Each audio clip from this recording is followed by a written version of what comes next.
En las entrañas del infierno, donde los metales preciosos lloran lágrimas de fuego, Mamón acumula los tesoros de la eternidad. Sus ojos, dos monedas de oro fundido, observan sin parpadear las riquezas que fluyen hacia sus cámaras infinitas, como ríos de codicia solidificada. Antes de su caída, era el guardián de las riquezas celestiales. Sus alas, tejidas con hilos de luz dorada, custodiaban los tesoros del paraíso. Pero la contemplación constante de la abundancia divina despertó en él un hambre que ninguna riqueza podía saciar. Los antiguos textos sumerios lo mencionan como Nergal, señor de las riquezas subterráneas. Los egipcios lo vislumbraron en Geb, guardián de los metales ocultos bajo la tierra. Cada civilización reconoció en él la personificación del deseo insaciable por la abundancia material. La transformación de Mamón fue sutil. Mientras otros ángeles caídos se corrompieron por orgullo o ira, él sucumbió al susurro seductor del oro. Sus alas comenzaron a teñirse del color del metal precioso, y su gracia celestial se cristalizó en una coraza de joyas y metales raros. En su nuevo reino, Mamón construyó una fortaleza de riquezas imposibles.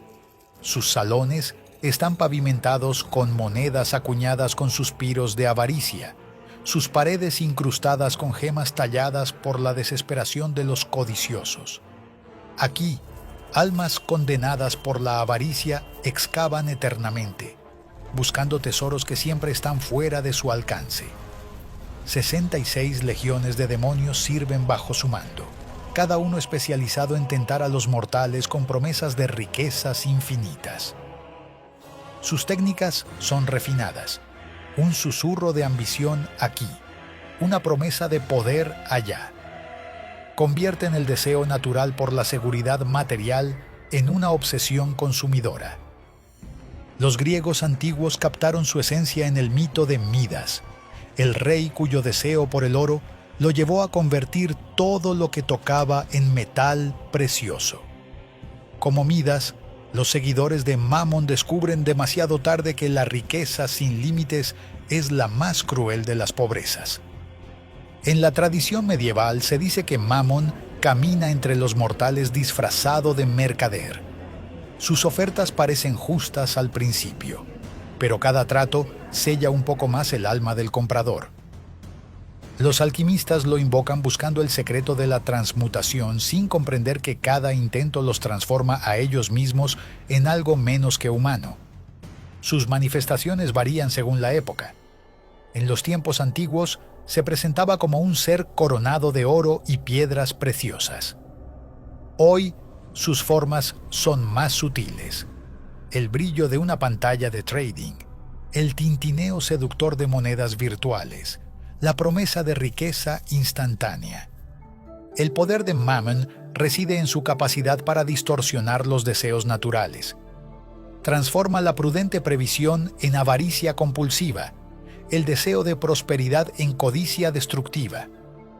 Sus víctimas no son solo los ricos, sino cualquiera que permita que el deseo de riqueza eclipse su humanidad.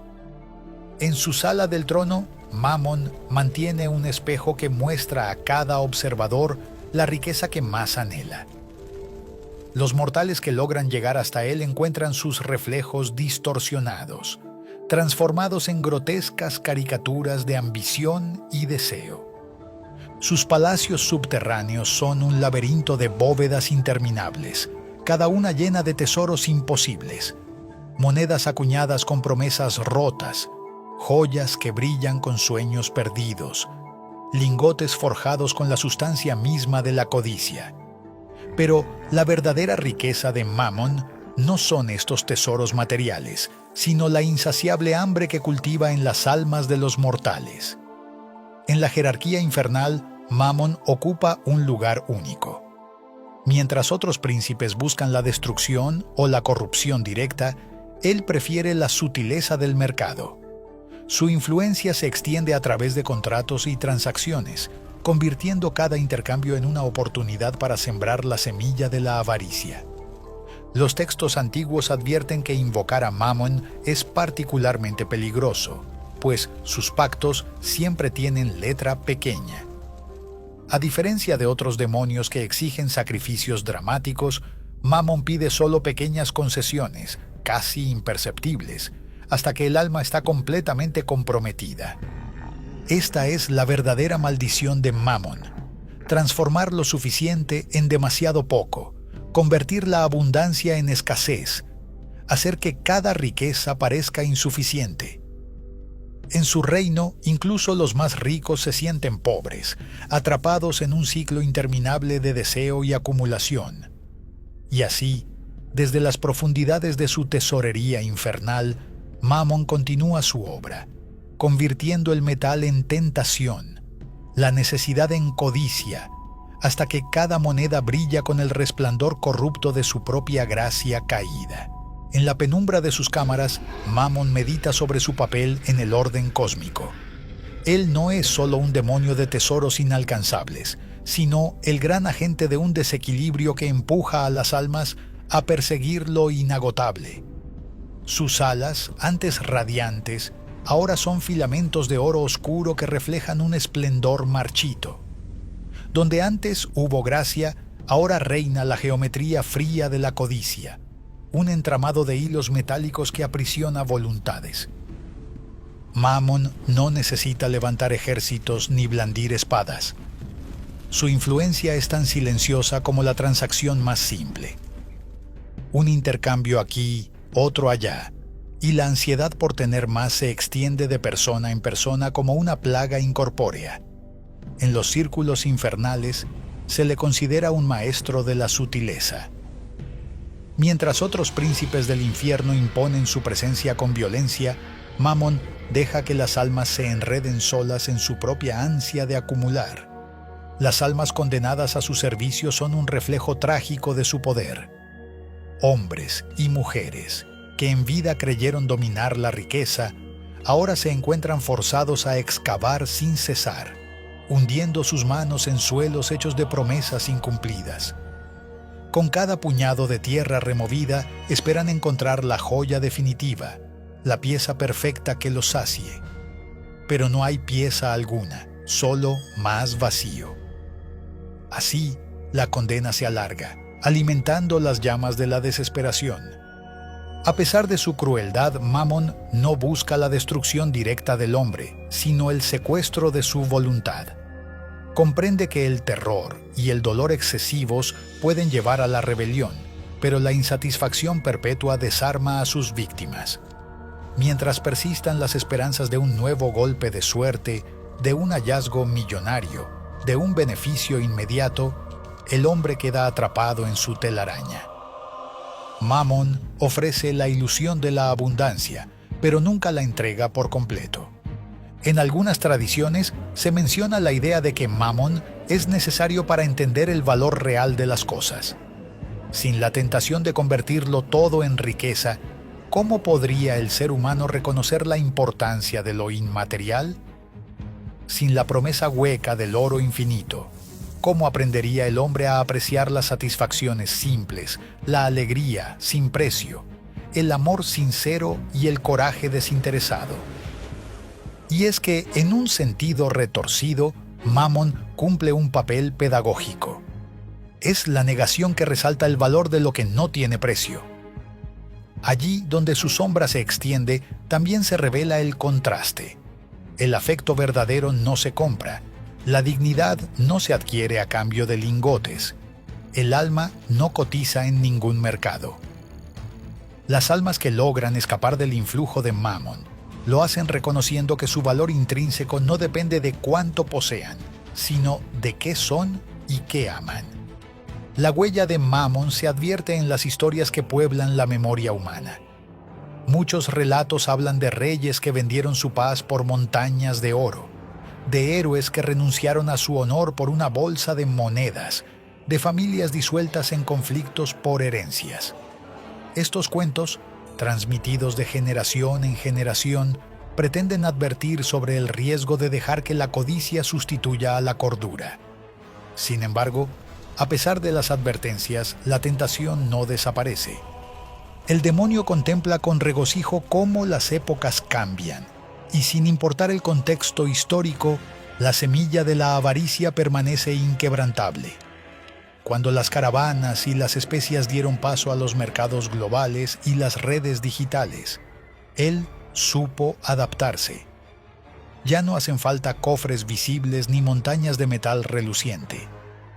Hoy, el valor puede ser un número en una pantalla, un dígito que promete la llave a todos los placeres. La esencia, sin embargo, sigue siendo la misma. Cuanto más se tiene, más se desea. Las legiones infernales al servicio de Mammon no son ruidosas ni espectaculares. Se esconden tras firmas elegantes, ofrecen préstamos imposibles, susurran consejos de inversión engañosos, promueven ideologías que glorifican el tener sobre el ser. Cada demonio cumple con su cuota, y poco a poco, la mente humana se llena de ansiedad por la próxima fortuna, el próximo negocio, la próxima cifra que promete la seguridad absoluta. En el infierno, Mammon no se enorgullece tanto de su riqueza material como de su capacidad para manipular las aspiraciones. En su trono, rodeado de lingotes y joyas, sonríe al saber que su mayor tesoro es intangible. La ilusión compartida de que existe una cantidad de riqueza capaz de llenar el vacío existencial. Es esa esperanza insaciable la que alimenta su poder. Sin ella, sus monedas serían solo metal muerto, sus gemas meras piedras sin significado. Con todo, existen mortales que han sabido resistirse a su influjo. Algunos han comprendido que la abundancia material es efímera y que la verdadera riqueza radica en el equilibrio, la generosidad y el entendimiento. Estas almas raras rompen las cadenas invisibles de la avaricia y aprenden a dar sin exigir, a compartir sin temer la escasez, a valorar lo intangible por encima de lo fungible. Cuando estas almas se libran del yugo de Mammon, el demonio experimenta una leve punzada de disgusto, consciente de que su seducción no es infalible. Sin embargo, esas excepciones no minan significativamente su poder. Son chispas de luz en un océano de sombras. La mayoría de los mortales sigue cautiva de la promesa del oro, ya sea este literal o simbólico. Mammon observa las ciudades modernas, las mansiones, las cuentas bancarias infladas, las guerras desatadas por recursos y se complace en saber que cada codicia individual es un tributo a su reino. No necesita ser adorado abiertamente, pues su culto es silencioso, práctico y constante. La insaciable hambre que él instaura no tiene límites. Así, mientras más se enriquece alguien, más teme perder lo que tiene, más desea acumular nuevas reservas. Este círculo vicioso mantiene la llama de Mammon viva. El demonio entiende que el miedo a la carencia es tan útil como la promesa del exceso. Ambos extremos actúan en su favor. Quien teme carecer se aferra con más fuerza a lo que posee, y cuanto más se aferra, más vulnerable es a sus susurros. Algunos relatos apócrifos describen la cámara personal de Mammon, un lugar al que ni siquiera sus demonios subordinados tienen acceso. Se dice que allí atesora no monedas ni lingotes, sino las primeras semillas de la codicia humana. Cada grano brillante representa el momento en que un ser mortal cambió la generosidad por el egoísmo, la cooperación por el acaparamiento. Estas semillas palpitan con un fuego sordo, como corazones metálicos. Mammon las contempla con nostálgica satisfacción, pues fueron el origen de su imperio invisible. A veces, al contemplar estas semillas, Mammon recuerda su vida antes de la caída, cuando su misión era proteger las riquezas celestiales sin mancha ni deseo. Lo que hoy es codicia, alguna vez fue admiración pura de la abundancia divina. Pero la belleza sin fin despertó en él el ansia, y esa ansia lo llevó a su destino actual. No siente remordimiento, pues el remordimiento es ajeno a su naturaleza caída. Sin embargo, comprende mejor que nadie el abismo entre la plenitud incondicional y la obsesión por el exceso. En el gran orden del infierno, Mammon ofrece una lección que muchas almas no quieren aprender, que el valor real no se crea con posesiones, sino con acciones, relaciones y significados. En cierto modo, su mayor ironía es que para liberarse de su influjo, las almas deben rechazar las promesas que él ofrece.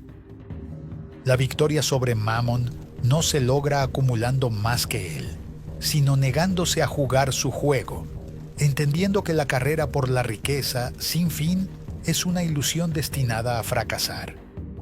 Quienes conocen esta verdad rara vez gritan su sabiduría. La transmiten a través de gestos sencillos, actos de generosidad anónima, renuncias calculadas, desprendimientos voluntarios. Son las pequeñas grietas en el muro dorado de la avaricia. Mammon las ve y se encoleriza en silencio, pero sabe que su imperio no caerá por un puñado de almas sabias. Su influencia es demasiado extensa y tentadora para ser desmantelada con facilidad. Aún así, el solo hecho de que existan resistentes demuestra que el poder del demonio no es absoluto. Mammon vive de la ilusión colectiva, y allí donde la ilusión se resquebraja, aparece la posibilidad de un mundo menos hambriento de oro. Puede que nunca desaparezca por completo, pero cada alma que rechaza sus susurros es una antorcha en la oscuridad. En las entrañas del infierno, el eco metálico del reino de Mammon es constante. El tintineo de las monedas malditas, el raspar de las herramientas en los túneles sin fin, los suspiros de las almas que no hallan consuelo. Es una música repetitiva que no llega a ser melodía, un murmullo interminable de ansiedad y deseo. Mammon se deleita con este concierto infernal, sabiendo que mientras exista el impulso humano de acaparar, su reino se mantendrá firme. No hay final absoluto para esta historia, porque Mammon es un ciclo que renace con cada nueva generación de mortales. Sus promesas adoptan nuevas máscaras, sus mercados asumen nuevas formas, pero el fondo es el mismo. En el instante en que una persona cree que la clave de su realización personal yace en el aumento constante de su fortuna, Mammon extiende su mano invisible, ofreciendo un trato que parece irresistible. Así, el príncipe de la avaricia sigue su danza silenciosa en los sótanos del cosmos. No necesita rugir ni amenazar. Su poder es el susurro, la tentación tranquila, el brillo lejano de un tesoro que jamás satisface. Su victoria consiste en mantener vivo el espejismo de que siempre hay más por obtener, más por poseer, más que acumular. Y mientras el hombre no aprenda a distinguir entre el tener y el ser, Mammon seguirá reinando en las profundidades, alimentando el hambre que él mismo engendró.